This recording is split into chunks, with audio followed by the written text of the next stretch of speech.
વિરમગામ ડાંગર ખરીદી મુદ્દે ખેડૂતોનું જોરદાર વિરોધ પ્રદર્શન, વિધાનસભા ગેટ પર હોબાળો.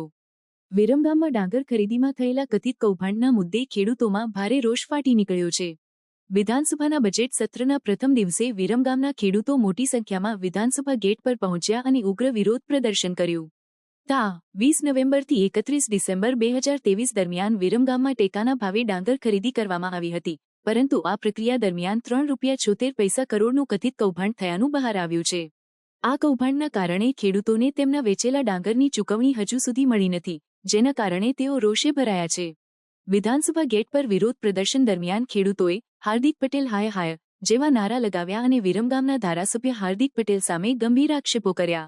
પરિસ્થિતિ વધુ બગડતી અટકાવવા પોલીસે તમામ વિરોધ કરતા ખેડૂતોની અટકાયત કરી. ખેડૂતોની મુખ્ય માંગણીઓમાં ટેકાના ભાવે વેચાયેલ ડાંગરની તાત્કાલિક ચૂકવણી, ₹3.76 કરોડના કૌભાંડની ઊંડાણપૂર્વક તપાસ, દોષિતો સામે કડક કાયદેસરની કાર્યવાહી અને ખેડૂતોના હિતોમાં કામ કરતી નિષ્પક્ષ સમિતિની રચનાનો સમાવેશ થાય છે. ખેડૂત સમુદાયે ન્યાય અપાવવાની માંગ સાથે અવાજ ઉઠાવ્યો છે અને સરકાર તરફથી યોગ્ય પગલાંની રાહ જોઈ રહી છે.